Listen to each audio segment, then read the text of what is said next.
बस्ती जोधेवाल दी police ते सुनवाई न करन दे दोष लगा पुलिस कमिश्नर लुधियाना दे दफ्तर दे बाहर पत्नी अते दो छोटे बच्चों समेत धरने उत्ते बैठे रिंपल भाटिया नामक व्यक्ति ने मीडिया नूं अपनी हड़बीती दसदियां खुद उत्ते अते अपने परिवार उत्ते तेल पा के खुदकुशी करन दी कोशिश की, जिस नूं कवरेज कर रहे पत्रकारां ने कवरेज नूं विच ही रोकदियां असफल कर दिता। इत्थे सब तो वड्डा सवाल यह है कि पेट्रोल पंप वालियां नूं सख्त आदेश हन कि ਉਹ ਕਿਸੇ ਨੂੰ बोतल विच तेल पा के नहीं देणगे, पर यह पीड़ित तेल की बोतल लैके पुलिस कमिश्नर के दफ्तर के अगे ही धरने ते बैठा रहा और फिर उसने मीडिया नूं बाइट दिंदिया होया ही तेल पा लिया। यह सब तो पुलिस महकमा अनजान क्यों रहा कि किते लुधियाना पुलिस कमिश्नर का अमला अपने ही मुख्य दफ्तर विच बीमार तो नहीं हो गया? यह अज का वड्डा सवाल है। आओ सुनते हैं साडे पत्रकार हेमंत कुमार की इस रिपोर्ट जरिए कि आखिरकार की मामला सी जिस दे करके उसनू यह कदम चुकना पिया। पिछले 15 साल तो काली सड़क ते मेरी दुकान है भाटिया टो पार्ट्स के नाँ से मैं उन्होंने चलाता आ रहा। करोना काल चल रहा सीगा, पिछले साल 22 मार्च को सारे दुकाना बंद हुई सी, उहदे च मेरी भी दुकान बंद हुई सी। उस तो बाद जी सरकार के आदेश आए, मैं जाता सी कदी कदी साफ सफाई करन लग जाता, मैं कोई होर काम शुरू कर ली, माड़ा मोटा मेरा उधर रुझान हो गया। मैं अपनी दुकान पर महीने 15 दिन बाद जाता सी, साफ सफाई करके आ जाता सी। मैं अखीरली वारी 28 जनवरी 2021 ਨੂੰ मैं दुकान पर गया, मेरी दुकान बिल्कुल ठीक ठाक सी। मैं उत्थे जाके अपनी वीडियो भी बना के आया, दुकान के समान की सब ठीक ठाक सी। उस तो बाद जी मैनू 29 मार्च ਨੂੰ मेरे भाई साहब का फोन आता कि रिंपल तू अपनी दुकान के उत्ते सतिंदर अपनी दुकान पर पेंट करा रहे हरे रंग का? मैं कहा नहीं जी मैं नहीं करा रहा। मैं जी उत्थों ही ਉਹਨੂੰ ਕਿਹਾ ਵੀ ਆ ਨਾਲ ਦੇ ਗਵਾਂਢੀਆਂ ਨਾਲ ਗੱਲ ਕਰਾ। ਉਸ ਦਿਨ ਹੋਲੀ ਸੀਗੀ, ਉਸ ਦਿਨ ਗਵਾਂਢੀ ਛੁੱਟੀ ਦੇ ਸੀਗੇ, ਨਾਲ ਦੇ ਸਾਹਮਣੇ ਖੋਖੇ ਵਾਲਾ ਸੀ, ਉਹਦੇ ਨਾਲ ਗੱਲ ਕੀਤੀ। ਉਹ ਕਹਿੰਦਾ ਜੀ ਇਹ ਦੁਕਾਨ ਮੈਂ ਕਿਰਾਏ ਤੇ ਲੈ ਲਈ। ਮੈਂ ਕਿਹਾ ਮੇਰੀ ਦੁਕਾਨ ਤੂੰ ਕਿਦੋਂ ਕਿਰਾਏ ਤੇ ਲੈ ਲਈ? ਕਹਿੰਦਾ ਜੀ ਮੈਂ ਵਿੱਕੀ ਸੋਤਾ ਤੇ ਪ੍ਰਦੀਪ ਬੋਤ ਕੋਲੋਂ ਕਿਰਾਏ ਤੇ ਲੈ ਲਈ। ਮੈਂ ਉਸੇ ਵੇਲੇ ਜੀ ਆਪਣੀ ਗੱਡੀ ਚੱਕੀ, ਮੈਂ ਆਪਣੀ ਵਾਈਫ ਨੂੰ ਨਾਲ ਲਿਆ, ਮੈਂ ਆ ਰਿਹਾ, ਮੈਂ ਰਸਤੇ 'ਚ ਉਹਨਾਂ ਨੂੰ ਜਿਹੜੇ ਵਿੱਕੀ ਸੋਤਾ ਤੇ ਪ੍ਰਦੀਪ ਬੋਤ ਨੂੰ ਮੈਂ ਫੋਨ ਕਰਦਾ ਰਿਹਾ, ਉਹਨਾਂ ਨੇ ਫੋਨ ਨਹੀਂ ਚੱਕਿਆ, ਉਹਨਾਂ ਦੇ ਫੋਨ ਆਪਸੀ ਬਿਜੀ ਹੋ ਗਏ। फिर जलंधर बाईपास को पहुंचा, मैं उन्होंने फिर फोन किया, मैं कहा काके भाजी, प्रदीप का नाम काका, मैं कहा काके भाजी मेरी दुकान नहीं किया? कहता असीं तां कुछ नहीं किया, विक्की सोते ने खरीद ली। मैं कहा मेरी दुकान का समान? कहता तू बोलता किद्दां मेरे नाल? आके विक्की नाल गल कर ला, फिर जो भी होगा सार ली। उस वेले 29 मार्च को जाके मैं थाना बस्ती के SI जसविंदर सिंह जी को मैं अपनी कंप्लेंट नोट कराई। 30 तरीक को मेरे नाल SI जसविंदर सिंह जी ते ASI विजय कुमार जी मौके पर मेरे नाल उत्थे गए।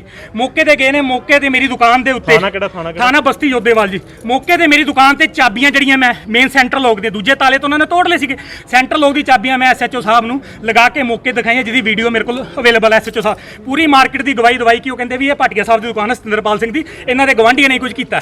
उस तो बाद जी असीं थाने चल गए, थाने गए, थाने जाके साडे बयान किए, उन्होंने SI साहब ने बयान लिखे, सानू कहते भी इन्हों पर कार्रवाई करांगे। उस तो बाद पता नहीं जी दूजी पार्टी ने की की, उन्होंने गलबात साडी सुनवाई ने अगले ने ACP साहब को गए। ACP साहब ने मौके पर मैनू कहा दोपहर के 4 बजे SHO गोल्डी वीर दी फोन करके कि मुंडा तुहाडे कोल आ रहा सतिंदरपाल सिंह, ਉਹਦੀ ਬੰਦੀ कार्रवाई करो, दोषियों के परचा दर्ज करो, मौके ते मुंडे का कब्जा बहाल कराओ। मैं SHO साहब को गया बस्ती थाने अपने ਵੱਡੇ ਭਾਈ से लगे, उन्होंने मैंने उत्थे जाके भी जलील किया, कहता असी की कर लीए, ACP तो कुछ भी कह दिंदा, असी तो असी किदां कर लीए।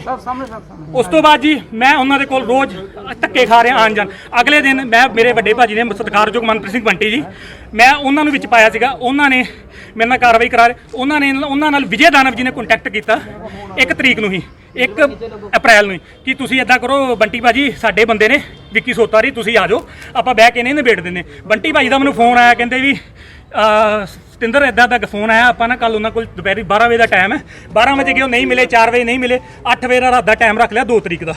असीं उत्थे बैठे, उत्थे दोषियों कोलों मेरे को रिकॉर्डिंग है, विजय दानव जी ने अपने मूँह कबूल कराया उन्होंने कि तू भरा समान चोरी किया।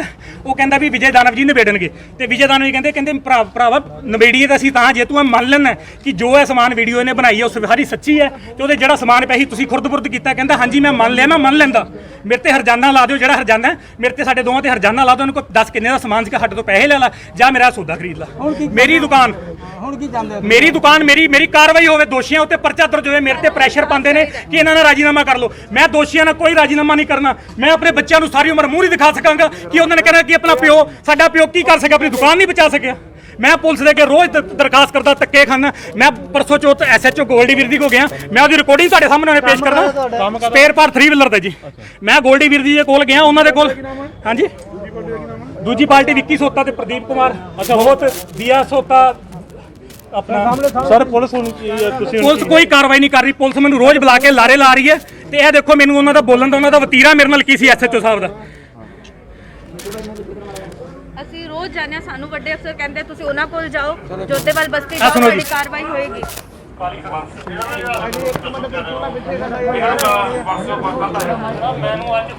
ਸੋ ਚਲੋ ਇਹ ਪੁਲਿਸ ਦੀ ਆਡੀਓ ਹੈਗੀ ਆ। ਪੁਲਿਸ ਦੀ ਆਡੀਓ ਜਿਹਦੇ 'ਚ ਮੈਨੂੰ ਗਾਲਾਂ ਕੱਢ ਰਹੇ ਨੇ, ਜਿਹਦੇ 'ਚ ਮੈਨੂੰ ਬੋਲ ਰਹੇ ਨੇ ਦਫਾ ਜਾ ਤੂੰ ਇੱਥੋਂ ਦੀ, ਤੂੰ ਰੋਜ਼ ਮੂੰਹ ਚੱਕ ਕੇ ਸਾਡੇ ਕੋਲ ਆਏ ਨਾ, ਅਸੀਂ ਤੇਰੇ ਨੌਕਰ ਲੱਗੇ।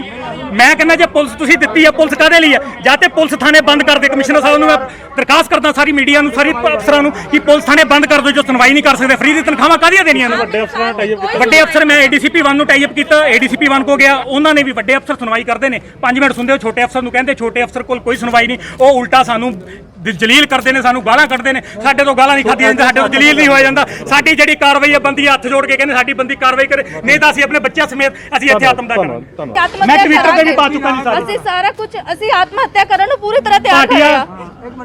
ਅਸੀਂ ਬਹੁਤ ਪਰੇਸ਼ਾਨ ਹੋ ਚੁੱਕੇ ਆ ਪੁਲਿਸ ਤੋਂ, ਸਾਡੀ ਸੁਣਵਾਈ ਕੋਈ ਨਹੀਂ ਹੋ ਰਹੀ। ਕਿਰਪਾ ਕਰਕੇ ਹੱਥ ਜੋੜ ਕੇ ਬੇਨਤੀ ਹੈ ਕਿ ਪੁਲਿਸ ਨੂੰ ਵੀ ਬੇਨਤੀ ਹੈ ਕਿ ਵੱਡੇ ਅਫਸਰਾਂ ਤੱਕ ਇਹਨਾਂ ਦੀ ਇਨਕੁਆਇਰੀਆਂ ਕਰਾਈ ਜਾਣ। ਜਿਹੜੇ ਵਿੱਚ SHO ਵਗੈਰਾ ਜਿਨ੍ਹਾਂ ਸਾਡੀ ਹੈਲਪ ਨਹੀਂ ਕੀਤੀ, ਉਹ ਸਾਡੀ ਹੈਲਪ ਕਰਨ। ਪੁਲਿਸ ਕਮਿਸ਼ਨਰ ਕੋਲ ਅੱਗੇ ਵੀ ਆਏ, ਅੱਜ ਪਹਿਲੀ ਵਾਰ ਪੁਲਿਸ ਕਮਿਸ਼ਨਰ ਕੋਲ 2-3 ਵਾਰੀ ਅਸੀਂ ਆ ਚੁੱਕੇ ਹੋਏ ਆ। ADCP ਪ੍ਰਗਿਆ ਜੈਨ ਜੀ ਕੋਲ ਵੀ ਅਸੀਂ ਗਏ ਆ, ਉਹਨਾਂ ਨੇ ਸਾਡੇ ਕੋਲ 5 ਮਿੰਟ ਸਾਨੂੰ ਤਾਂ ਪਹਿਲੀ ਗੱਲ ਹੈ 3-4 ਘੰਟੇ 5 ਘੰਟੇ ਅਸੀਂ ਧੁੱਪੇ ਖੜੇ ਹੁੰਨੇ ਆ, ਉੱਥੇ ਵੇਟ ਕਰਦੇ ਆ ਉਹਨਾਂ ਨੂੰ ਮਿਲਣ ਦੀ ਕਿ ਸਾਨੂੰ ਉਹ ਮਿਲਣ, ਲੇਕਿਨ ਉਸੇ 5 ਮਿੰਟ ਲਈ ਮਿਲਦੇ, ਸਾਡੀ ਗੱਲ ਸੁਣਦੇ ਆ, ਐ ਨਹੀਂ ਕਿ ਨਹੀਂ ਸੁਣਦੇ ਆ। ਲੇਕਿਨ ਉਸ ਤੋਂ ਬਾਅਦ ਜਦੋਂ ਉਹ ਆਪਣੇ ਦੂਸਰੇ ਅਫਸਰਾਂ ਨੂੰ ਕਹਿੰਦੇ ਆ, ਆਪਣੇ ਨਾਲ ਦੇ ਅਫਸਰਾਂ ਨੂੰ ਕਹਿੰਦੇ ਵੀ ਤੁਸੀਂ ਕਾਰਵਾਈ ਕਰਾਓ, ਅੱਗੇ ਜਾ ਕੇ ਸਾਨੂੰ ਸਿਰਫ ਉਹੀ ਜਲੀਲਤਾ ਹੀ ਮਿਲਦੀਆਂ ਪਈਆਂ, ਬਾਰ-ਬਾਰ ਉਹੀ ਜਲੀਲਤਾ ਕਿ ਸਾਡੇ ਛੋਟੇ-ਛੋਟੇ ਬੱਚੇ, ਇੱਕ ਕਰੋਨਾ ਟਾਈਮ ਚੱਲ ਰਿਹਾ, ਅੱਜ ਵੀ ਉਹੀ ਕਰੋਨਾ ਟਾਈਮ ਹੈ, ਅੱਜ ਵੀ ਲੋਕਾਂ ਦੀਆਂ ਦੁਕਾਨਾਂ ਬੰਦ ਹੈ ਕਿ ਲੋਕੀ ਉਹ ਦੁਕਾਨਾਂ ਬੰਦ, ਉਹਨਾਂ ਦੇ ਕਬਜ਼ੇ ਹੋ ਜਾਣਗੇ, ਤਾਲੇ ਤੋੜ ਕੇ ਕੋਈ ਦੂਸਰਾ ਕਬਜ਼ਾ ਕਰ ਲੇਗਾ। ਕਿਹਦੇ ਸਿਰ ਦੇ ਉੱਤੇ ਉਹ ਸਭ ਨੱਚ ਰਹੇ ਆ ਕਿ ਪੁਲਿਸ ਕਾਰਵਾਈ ਕਿਉਂ ਨਹੀਂ ਕਰ ਰਹੀ? ਸਾਨੂੰ ਇਸ ਗੱਲ ਦਾ ਜਵਾਬ ਦਿੱਤਾ ਜਾਏ। ਜੇ ਅਸੀਂ ਸਾਰੇ ਸਬੂਤ ਉਹਨਾਂ ਨੂੰ ਦਿੱਤੇ ਹੈ, ਸਾਰੀ ਉਹ ਵੀਡੀਓ ਰਿਕਾਰਡਿੰਗਸ, ਆਡੀਓ ਰਿਕਾਰਡਿੰਗਸ, ਸਭ ਕੁਝ ਪੁਲਿਸ ਵਾਲਿਆਂ ਕੋਲ ਦੇ ਚੁੱਕੇ ਆ, ਲੇਕਿਨ ਫਿਰ ਵੀ ਸਾਨੂੰ ਧੱਕੇ ਖਾਣੇ ਪੈ ਰਹੇ ਆ। ਸੋਸ਼ਲ ਮੀਡੀਆ ਤੇ ਕੀ ਪਾਇਆ? ਸੋਸ਼ਲ ਮੀਡੀਆ ਤੁਸੀਂ ਗੱਲ ਕਰ ਰਹੇ ਹੋ। ਸੋਸ਼ਲ ਮੀਡੀਆ ਦੇ ਉੱਤੇ ਅਸੀਂ ਲਿਖ ਦਿੱਤਾ ਹੈ ਕਿ ਅਸੀਂ ਇਹਨਾਂ ਦੀ ਵਜ੍ਹਾ ਨਾਲ ਹੀ ਆਤਮ ਹੱਤਿਆ ਕਰਾਂਗੇ। ਅਸੀਂ ਬਹੁਤ ਪਰੇਸ਼ਾਨ ਹੋ ਚੁੱਕੇ ਆ। ਸੋਸ਼ਲ ਮੀਡੀਆ ਤੇ ਵੀ ਪਾਏ, ਕਿੰਨਾ ਟਾਈਮ ਹੋ ਗਿਆ, ਲੇਕਿਨ ਸਾਨੂੰ ਤਾਂ ਵੀ ਅਫਸਰਾਂ ਨੇ ਪੜ੍ਹਿਆ ਲਿਖਿਆ, ਲੇਕਿਨ ਕੋਈ ਰਿਪਲਾਈ ਨਹੀਂ ਆਇਆ। ਸਾਨੂੰ ਅੱਜ ਕੀ ਮਜਬੂਰ ਹੋ ਕੇ ਫਿਰ ਦੁਬਾਰਾ ਤੋਂ ਉਹੀ ਦਰਵਾਜ਼ਾ ਖਟਕਾਣਾ ਪੈ ਰਿਹਾ ਕਿ ਸਰਕਾਰ ਸੁਣੀ ਜਾਵੇ ਸਾਡੀ ਕਾਰਵਾਈ।